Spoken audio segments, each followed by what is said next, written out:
By the time JetBkeezy reached county jail, one of the men he had disrespected was already dead, yet that name still carried weight. A voice on the phone ordered him to apologize to Tay and Bicks, then rejected his first attempt as weak. The rapper repeated himself while men nearby ensured the message sounded sincere, turning street pride into recorded humiliation. This was Jiari Terrell, a Los Angeles rapper who built attention by naming enemies, refusing passes, and daring problems to come closer. Before that jail call, other men had already restrained him inside a house while the internet watched his reputation unravel. So how did a South Central kid reach a point where rivals controlled his movement outside and his words inside? Years before those recordings circulated online, Jiari Terrell was born in 2005 and raised across both sides of South Central Los Angeles. His parents were separated, yet both remained present, giving him a family structure that complicated the usual story people expected from the neighborhood.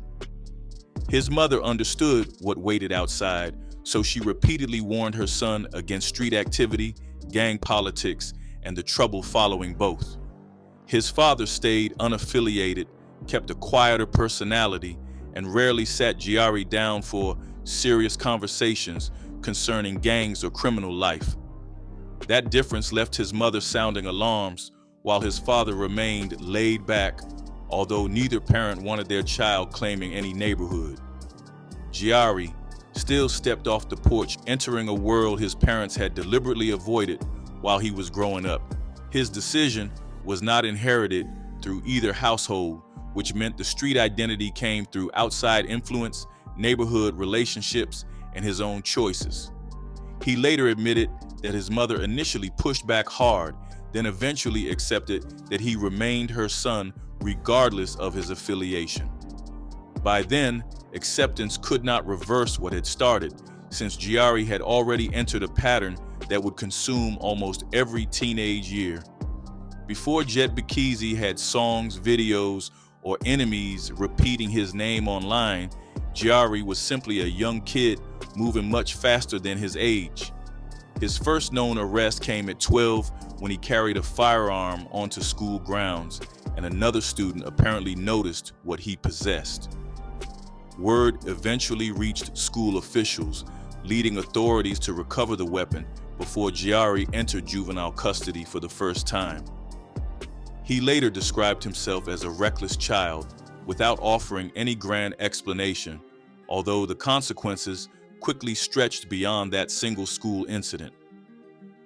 Once he entered juvenile hall, his life became a repeating cycle of confinement, release, street activity, and another return through the same system.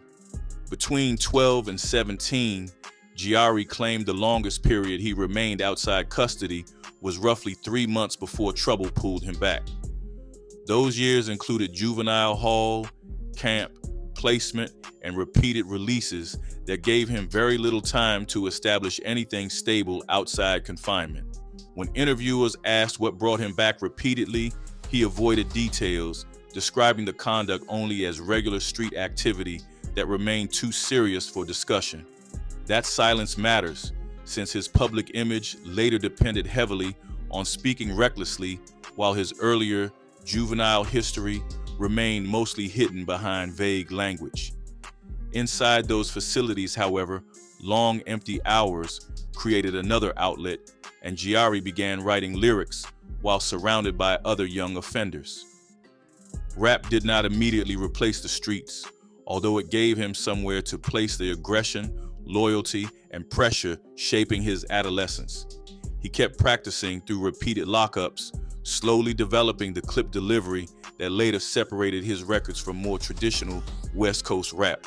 Jiari admitted his earliest songs sounded weak to him, so he continued writing until the rhythm felt sharper and the words carried more confidence. By 17, music had started feeling serious, although he was still moving between placement, escape, rearrest, and temporary freedom before adulthood arrived. He eventually absconded from placement shortly before turning 18, remained on the run, and then spent 3 days detained after authorities caught him. After that release, Jiari stayed outside until roughly 20, creating the longest uninterrupted window he had experienced throughout his teenage and early adult life. During those years, another relationship began pulling Jiari toward the east side, where someone he called his brother represented the 66 East Coast Crips.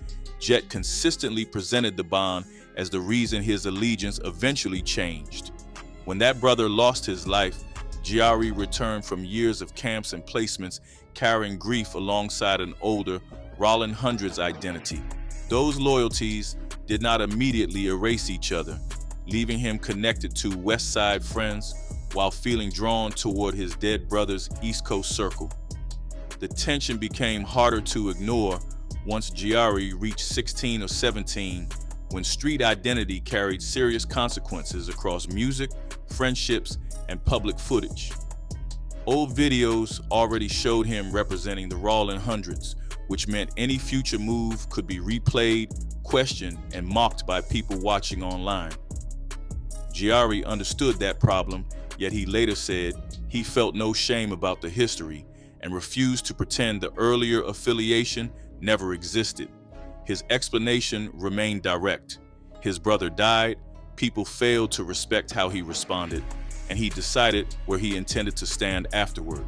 That choice would soon place him inside a larger network, give his music a broader audience, and multiply the communities hearing every insult. Before those consequences arrived, however, Jiari had to publicly leave one identity while carrying enough relationships to prevent the switch from becoming immediate warfare.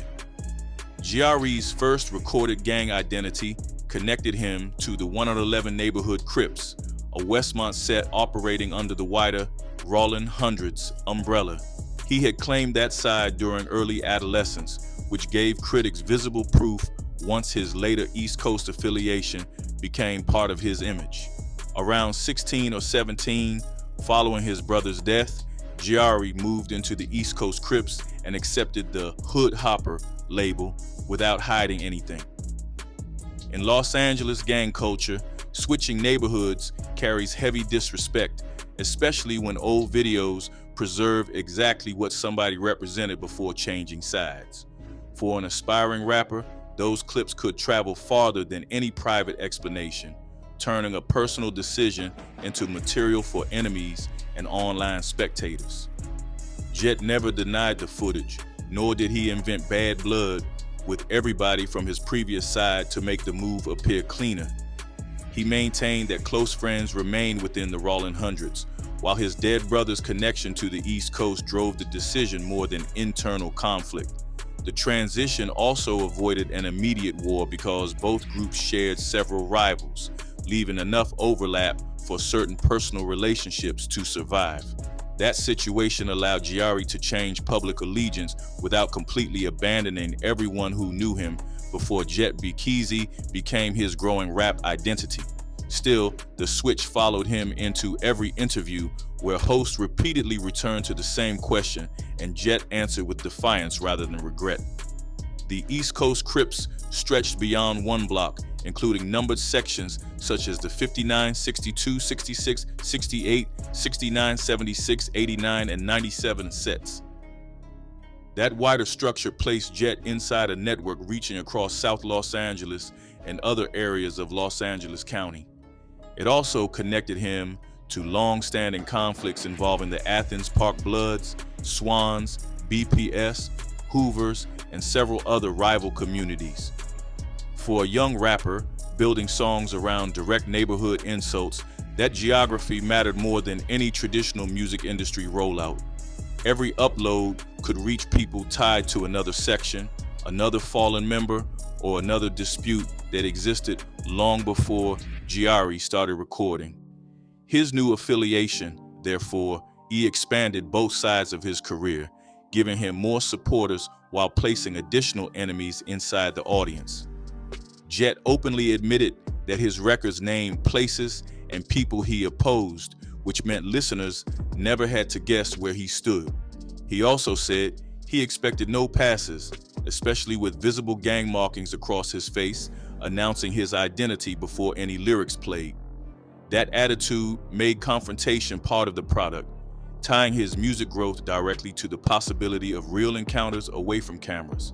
The same formula attracting attention would later follow him into homes, courtrooms, the county jail, and every interview asking what happened afterward.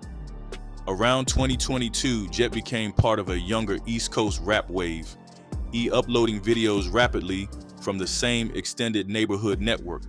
B4 and EB3 gained momentum through records associated with names such as Grand Estate and What Young, drawing hundreds of thousands of online views.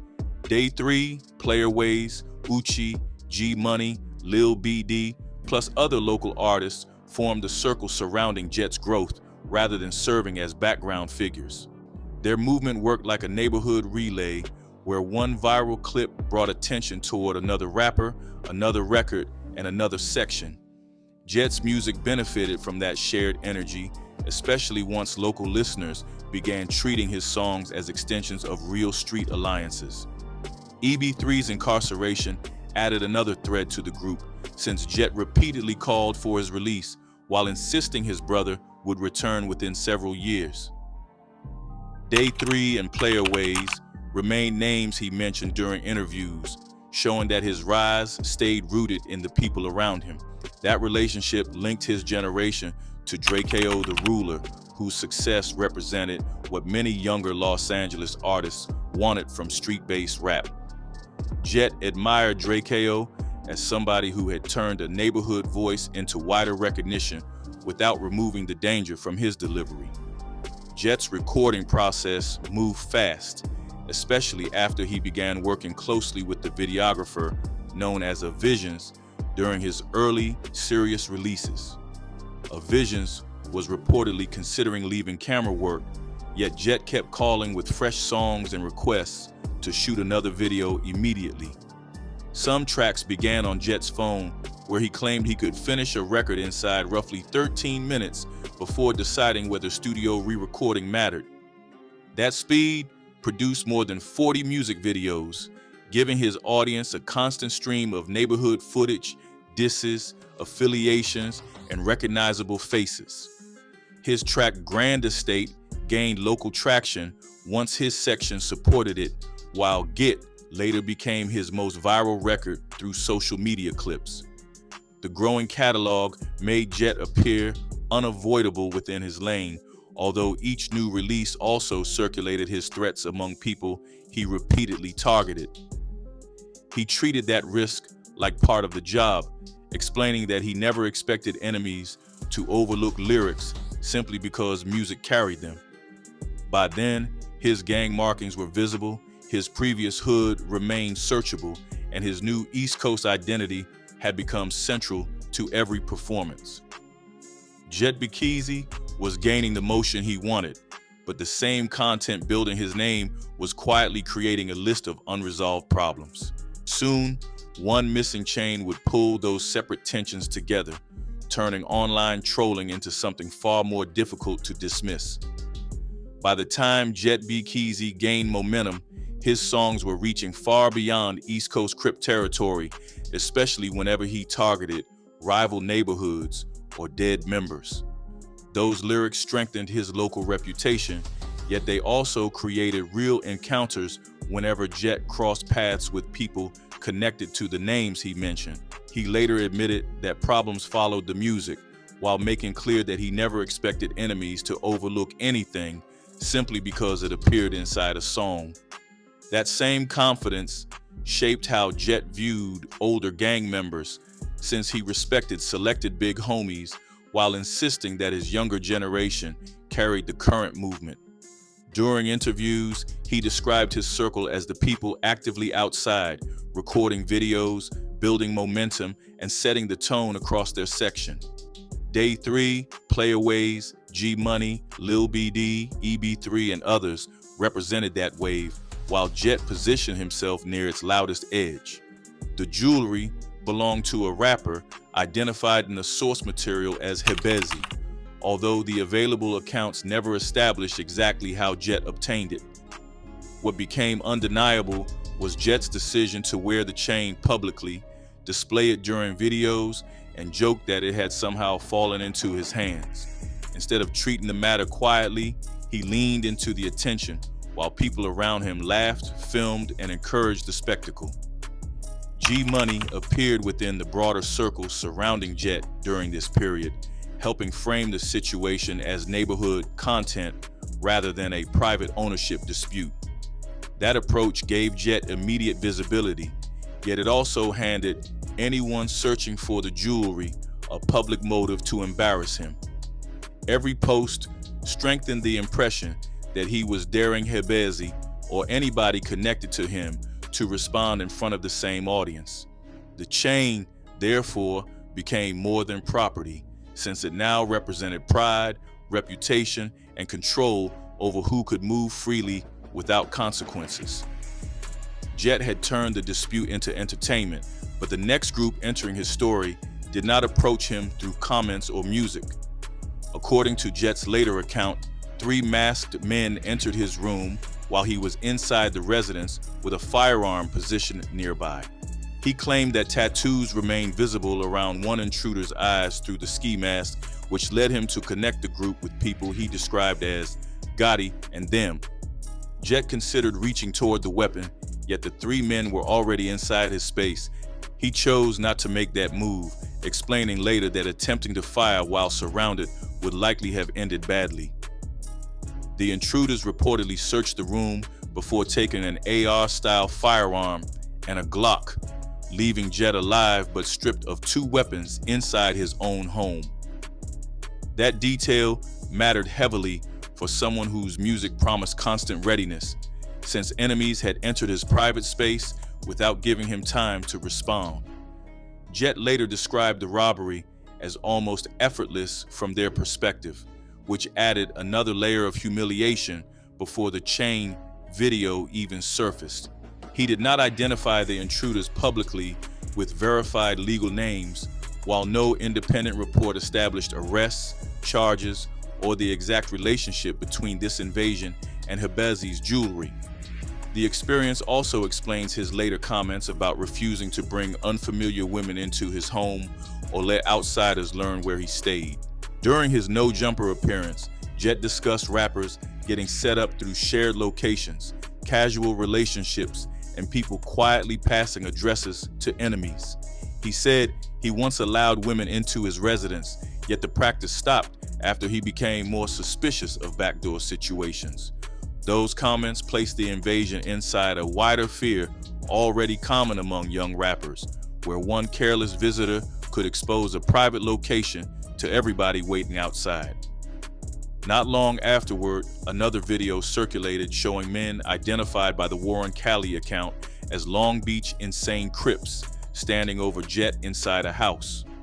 The footage appeared to show him restrained while several men struck him and questioned him about the disputed chain. The available material does not explain how he reached that house, how long he remained there, or whether police ever investigated the incident as kidnapping. Those missing details never slowed the internet, since rival, spectators, and commentary pages immediately labeled the episode a kidnapping and mocked his street image. Jet pushed back by arguing that a grown man could be abducted rather than kidnapped, although the distinction sounded more protective than legal. His explanation tried to preserve control over the language surrounding the footage, since accepting the common description would deepen the damage to his reputation. Online commentators asked how somebody could continue making threatening music after appearing tied up while other men controlled the room. The contradiction became difficult to ignore since Jet had promised enemies no passes, while circulating footage showed his own safety was completely directed by others.